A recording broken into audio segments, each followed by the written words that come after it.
तो हेलो प्यारे बच्चों, आज की इस नई वीडियो में हम सीखने जा रहे हैं सोलबिलिटी और ऐसे फैक्टर जो सोलबिलिटी को अफेक्ट करते हैं। तो आज की वीडियो में मैं आपको बताऊंगा सोलबिलिटी किसको बोलते हैं और डिफरेंट टाइप के सॉल्यूशन कैसे होते हैं। जैसे कि अनसैचुरेटेड सॉल्यूशन क्या होता है, सैचुरेटेड सॉल्यूशन किसको बोलते हैं, सुपर सैचुरेटेड सॉल्यूशन किसको बोलते हैं, डिसोल्यूशन प्रोसेस के बारे में और क्रिस्टलाइजेशन प्रोसेस के बारे में। आज का हमारा टॉपिक थोड़ा सा थ्योरेटिकल टाइप पर रहने वाला है, तो मैंने टाइम बचाने के लिए सब बोर्ड पर पहले ही लिखा हुआ है। ठीक है, तो चलिए शुरुआत करते हैं अनसैचुरेटेड सॉल्यूशन के साथ में। जैसा कि पिछली वीडियो में मैंने आपको बताया था बेटा, हम क्या करते हैं, एक बीकर लिया और बीकर के अंदर हमने क्या लिया, सॉल्वेंट लिया।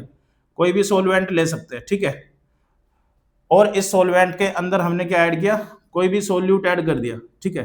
For example as a solvent हमने क्या ले लिया, H2O पानी ले लिया है और इसके अंदर हम सोल्यूट मिलाने जा रहे हैं कुछ, ठीक है। एग्जांपल ले सकते हो आप शुगर। तो कुछ पानी के अंदर हमको क्या करना है, डिसोल्व करना है, किसको, शुगर को डिसोल्व करना है।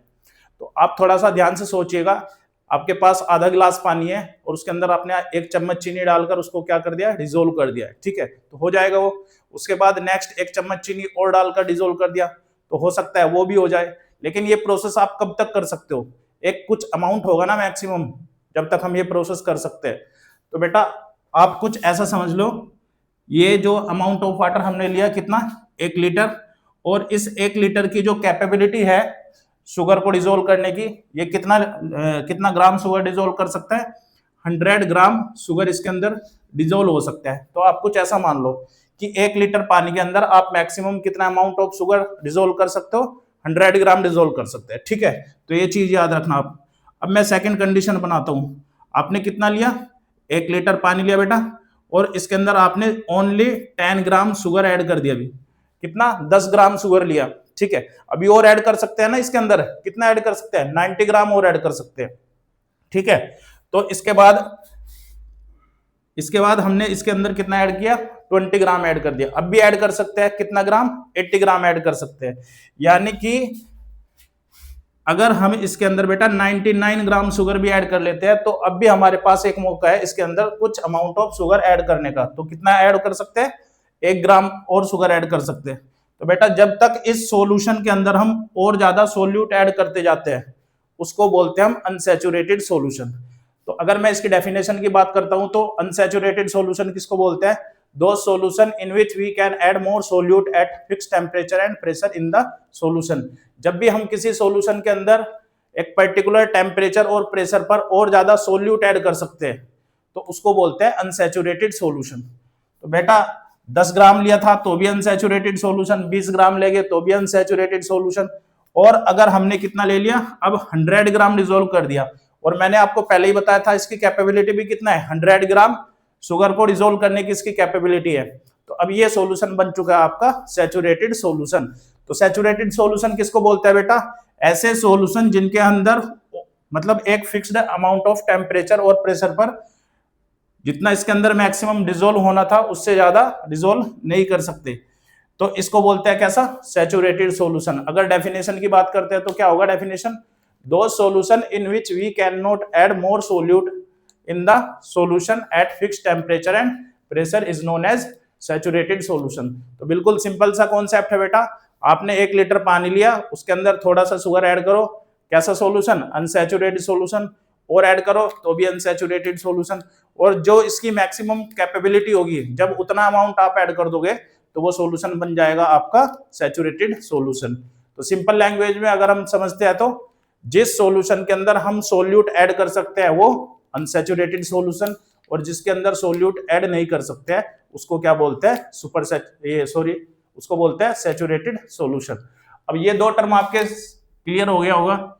इसके बाद चलते हैं सुपर सैचुरेटेड सॉल्यूशन पर, ठीक है। तो आप सभी ने अपने घरों में देखा होगा बेटा, कई बार क्या करते हैं हम, जैसे कि कोई बर्तन लिया, उसके अंदर थोड़ा सा अमाउंट किसका लिया, वाटर का, और उसके अंदर शुगर हम क्या करते हैं, बहुत ज्यादा डाल देते हैं, यानी कि थोड़े से पानी में ज्यादा शुगर ऐड कर देते हैं, तो वो डिसोल्व तो होगी नहीं।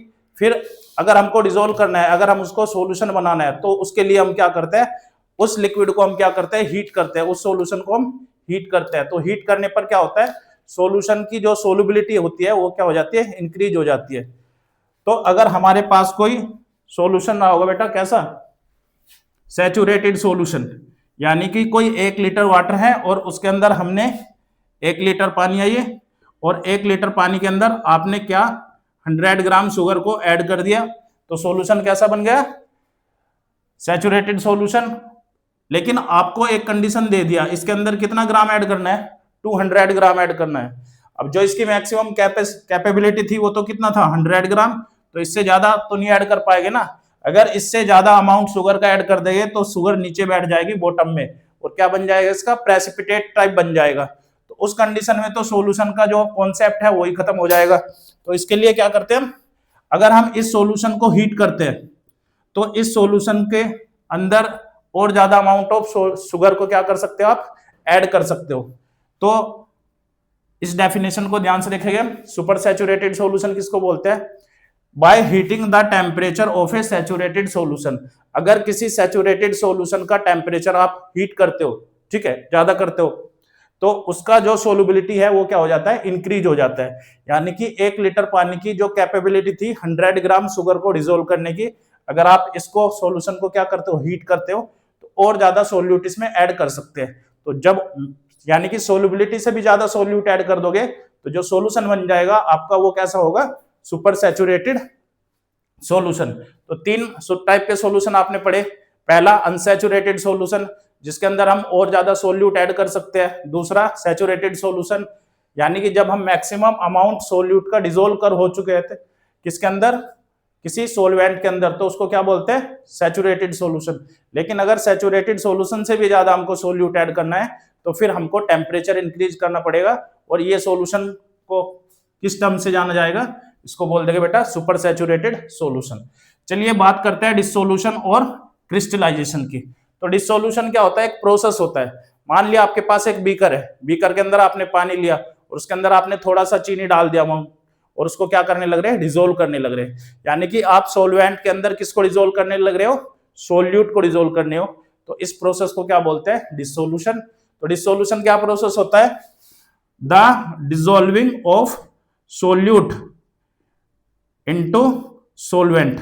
किसी भी सोलवेंट के अंदर सोल्यूट को घोलना, उसको डिसोल्व करना, इस प्रोसेस को क्या बोलते हैं? डिसोल्यूशन बोलते हैं बेटा, ठीक है। इसके बाद बात करते हैं क्रिस्टलाइजेशन की। क्रिस्टलाइजेशन क्या होता है?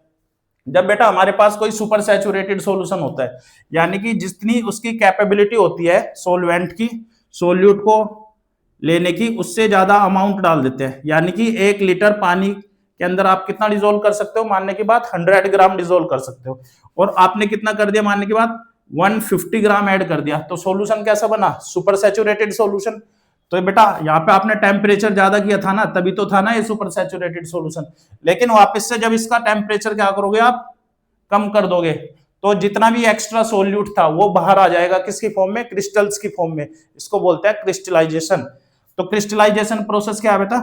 जब भी किसी सुपर सैचुरेटेड सॉल्यूशन का टेम्परेचर डिक्रीज होता है तो जो एक्स्ट्रा सोल्यूट होता है वो क्या होता है? सोलवेंट के अंदर से बाहर आ जाता है। अब क्वेश्चन आया कि कितना बाहर आएगा ये, तो इसकी कैपेबिलिटी कितना था? 100 ग्राम को डिसोल्व करने की, और डिसोल्व कितना कर दिया था हमने इसके अंदर? 150 ग्राम डिसोल्व कर दिया था। तो जब बेटा ये रूम टेम्परेचर पर आएगा अपना, तो जो इसकी सोलबिलिटी थी 100 ग्राम, तो सिर्फ उतनी शुगर इसके अंदर डिसोल्व होगी, जो बाकी एक्स्ट्रा है 50 ग्राम वो क्या आ जाएगी? क्रिस्टल्स की फॉर्म में बाहर आ जाएगी, और इस प्रोसेस को बोलते हैं हम क्रिस्टलाइजेशन। तो crystallisation is the process in which when super saturated solution undergoing low temperature, जब उसका टेम्परेचर क्या होता है? कम होता है, the extra solute particles are coming out in the form of crystals. This process is known as crystallisation. यानी कि जब किसी सुपर सैचुरेटेड सॉल्यूशन का टेम्परेचर हम लो करते हैं तो उसके अंदर जितने एक्स्ट्रा सोल्यूट पार्टिकल्स होते हैं वे क्रिस्टल्स की फॉर्म में बाहर आ जाते हैं, और इसी प्रोसेस को बोलते हैं बेटा क्रिस्टलाइजेशन। तो कई बार आपने चेक किया होगा, अगर आपने पानी के अंदर बहुत ज्यादा शुगर ऐड कर रखा है, ठीक है, और उसको आपने ऐसे ही छत पर रखे छोड़ दिया, तो क्या होगा? वाटर वेपर्स तो चली जाएगी, यानी कि उसके अंदर सोल्यूट का अमाउंट क्या हो जाएगा? ज्यादा, और जो बची हुई चीनी थी वो किसकी फॉर्म में बाहर आ जाएगी? वो क्रिस्टल्स की फॉर्म में बाहर आ जाएगी। तो क्लियर है ना ये चीज? इसके बाद लास्ट टर्म होगा हमारा सोलुबिलिटी। सोलुबिलिटी किसको बोलते हैं? किसी भी पर्टिकुलर सोलवेंट के अंदर, किसी भी पर्टिकुलर सोलवेंट के अंदर आप जितना मैक्सिमम सोल्यूट ऐड कर सकते हो उसी अमाउंट को क्या बोलते हैं, सोलुबिलिटी। तो solubility is the maximum amount of solute that can be dissolve in a fixed amount of solvent at particular temperature and pressure. बेटा टेम्परेचर और प्रेशर क्या करना पड़ेगा हमको, फिक्स्ड करना पड़ेगा। तो एक फिक्स्ड टेम्परेचर और प्रेशर पर किसी पर्टिकुलर किसी फिक्स्ड सोलवेंट के अंदर आप जितना ज्यादा maximum amount of solute add कर सकते हो उसी को बोलते हैं उसकी सोलुबिलिटी। यूनिट की बात करते हैं तो यूनिट क्या हो जाएगी, ग्राम पर लीटर हो सकती है, ठीक है, ग्राम पर लीटर, यानी कि 1 लीटर में हमने कितना ग्राम डिसोल्व कर दिया, ठीक है। तो इसके बाद बात करते हैं ऐसे कौन कौन से फैक्टर होते हैं जो सोलुबिलिटी को अफेक्ट करते हैं। तो अकॉर्डिंग टू एनसीईआरटी हम कितने टाइप के कंडीशन पढ़ते हैं, 2 टाइप के कंडीशन पढ़ते हैं। तो हमारा टॉपिक है बेटा फैक्टर अफेक्टिंग सोलुबिलिटी। तो 2 टाइप की कंडीशन होती है। एक कंडीशन होती है जब किसी लिक्विड के अंदर हम कोई सॉलिड डिसोल्व करते हैं, फॉर एग्जांपल पानी के अंदर हमने क्या डिसोल्व कर दिया है, चीनी। दूसरी कंडीशन होती है जब हम किसी लिक्विड के अंदर गैस डिसोल्व करते हैं, जैसा पानी के अंदर क्या डिसोल्व कर दिया, ऑक्सीजन। तो 2 अलग अलग कंडीशन पढ़ते हैं। तो यहाँ से आपका एसेशन रीजन का क्वेश्चन आ सकता है, ठीक है। तो पहला टॉपिक होगा हमारा जब हम किसी लिक्विड के अंदर किसको डिसोल्व करते हैं, सॉलिड को। तो ऐसे कौन कौन से फैक्टर होते हैं जो उसकी सोलुबिलिटी को अफेक्ट करते हैं। तो बेटा हमने यहाँ पे क्या लिया, कोई लिक्विड लिया, तो ये हमने लिया सोलवेंट लिया और बाहर से हमने क्या मिलाया, सोल्यूट। लेकिन सोल्यूट कैसा होना चाहिए, सॉलिड होना चाहिए, ठीक है। तो ये हो गया हमारा सोल्यूट। अब ये इसके अंदर कितना ज्यादा घुलेगा, यानी कि इस सॉल्यूशन की सोलुबिलिटी किस पर डिपेंड करती है। पहली तो बात किस पर डिपेंड करती है, सोल्यूट पर डिपेंड करती है। हो सकता है सोल्यूट उस सोलवेंट के अंदर घुलना ही नहीं चाह रहा हो। यहाँ पर एक कॉन्सेप्ट पढ़ोगे आप, लाइक डिसोल्व लाइक, यानी कि जो जैसा होता है ऐसे के अंदर ही घुलता है। कुछ होते हैं पोलर सब्सटेंस, कुछ होते हैं नॉन पोलर सब्सटेंस। तो पोलर के अंदर डिसोल्व होते हैं, नॉन पोलर के अंदर डिसोल्व होते हैं।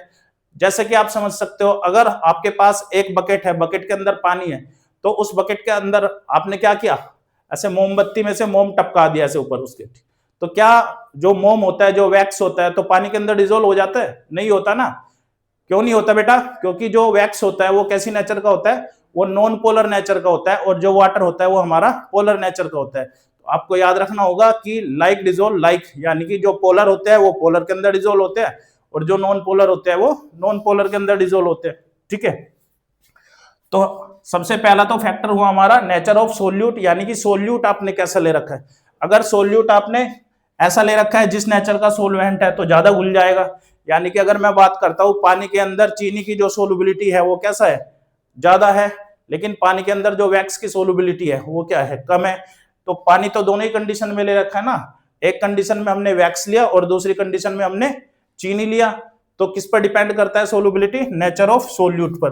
दूसरा डिपेंड करता है बेटा नेचर ऑफ सोलवेंट पर। हो सकता है सोलवेंट उस पर्टिकुलर सोल्यूट को अपने अंदर डिसोल्व नहीं करना चाह रहा है। जैसे कि आपने रील्स में देखा होगा बेटा, कई बार पेट्रोल के अंदर थर्माकोल को डिसोल्व कर दिया जाता है, लेकिन थर्माकोल पानी के अंदर डिसोल्व नहीं हो सकता है, ठीक है, क्योंकि हमने एक बार सोलवेंट की फॉर्म में क्या लिया, पेट्रोल, एक बार सोलवेंट की फॉर्म में क्या लिया, वाटर। तो किस पर डिपेंड करता है, नेचर ऑफ सोलवेंट पर। और तीसरा फैक्टर होता है हमारा टेम्परेचर।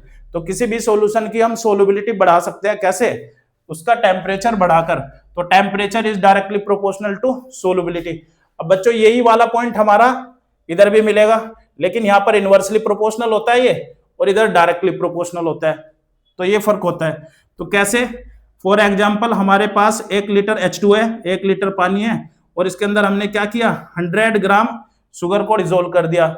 लेकिन अगर आपको इसकी सोलुबिलिटी बढ़ानी है तो आप इसका टेम्परेचर इंक्रीज कर दो। तो अगर आप इसका टेम्परेचर इंक्रीज करोगे तो हो सकता है इसकी सोलुबिलिटी बढ़कर कितना हो जाए, 102 ग्राम हो जाए। यानी कि टेम्परेचर बढ़ाने पर सोलुबिलिटी बढ़ेगी और टेम्परेचर घटाने पर सोलुबिलिटी घटेगी। लेकिन याद रखना किस केस में, when A solid dissolve in liquid वाले केस में, ठीक है। तो लास्ट टॉपिक हमारा बचा बेटा, when A gas dissolve in liquid, जब किसी लिक्विड के अंदर कोई गैस डिसॉल्व होती है। फॉर एग्जांपल आपने एक ग्लास लिया और इस ग्लास के अंदर कुछ अमाउंट किसका डिसॉल्व है, ऑक्सीजन का। अब ये किस पर डिपेंड करता है, सबसे पहला डिपेंड करता है नेचर ऑफ गैस पर।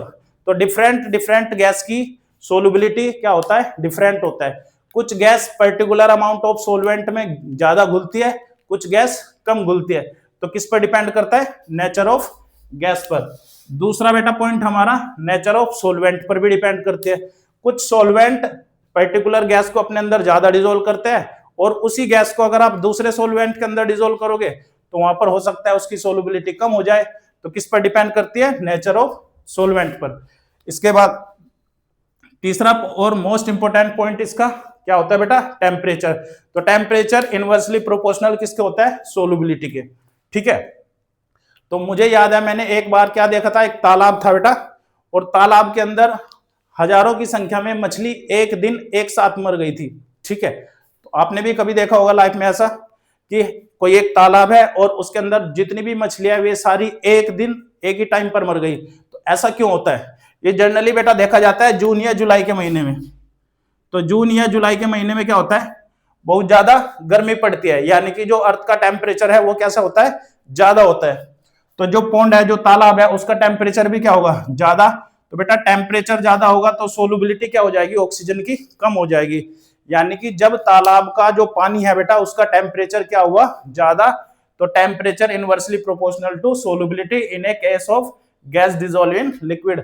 जब किसी लिक्विड के अंदर कोई गैस डिसॉल्व होती है तो टेम्परेचर और सोलबिलिटी का रिलेशन कैसा होता है? इनवर्सली रिलेशन होता है। तो जब पॉन्ड का टेम्परेचर बढ़ेगा तो क्या होगा? सोलबिलिटी घट जाएगी। किसकी सोलबिलिटी घट जाएगी? ऑक्सीजन इन वाटर में। ठीक है, तो पानी के अंदर जितना भी डिसॉल्व ऑक्सीजन था उसकी जो सोलबिलिटी थी वो क्या हो जाएगी? डिक्रीज हो जाएगी। जैसे ही सोलबिलिटी डिक्रीज होगी तो ऑक्सीजन बेटा बाहर निकलना स्टार्ट कर देगी। और जितने भी एक्वेटिक एनिमल्स है उनको ऑक्सीजन की रिक्वायरमेंट होती है ना जिंदा रहने के लिए, तो वहां पर इनसफिशिएंट ऑक्सीजन की सप्लाई की वजह से जितने भी एक्वेटिक एनिमल्स है वे एक दिन एक ही टाइम के अंदर मर जाएंगे। ठीक है, तो याद रखना टेम्परेचर इनवर्सली प्रोपोर्शनल होता है सोलबिलिटी। और लास्ट पॉइंट हमारा, pressure is directly proportional to solubility. अगर आप किसी लिक्विड के ऊपर प्रेशर बनाकर रखोगे तो उसके अंदर जो गैस घुली होती है उसकी सोलबिलिटी भी क्या होती है? ज्यादा। जैसे कि कोल्ड ड्रिंक की बात करते हैं, आपने कोई कोल्ड ड्रिंक की बोतल ली, ठीक है, और उसके ढक्कन को आपने ओपन कर दिया। जैसे ही आप ढक्कन ओपन करते हो तो प्रेशर क्या हो जाता है? डिक्रीज। तो जब प्रेशर डिक्रीज होता है तो उसके अंदर जो घुली हुई गैसेस होती है उनकी सोलबिलिटी क्या हो जाती है? कम हो जाती है और वे गैस बाहर निकलना स्टार्ट करती है। तो आपने जरूर देखा होगा जब भी आप किसी कोल्ड ड्रिंक की बोतल खोलते हो तो उसके अंदर बबल्स का फॉर्मेशन हो जाता है। तो ये पॉइंट आपने याद रखा होगा। आई होप ये थ्योरेटिकल वीडियो था आप सभी के समझ में आया होगा। मिलते हैं नेक्स्ट वीडियो में। Thank you.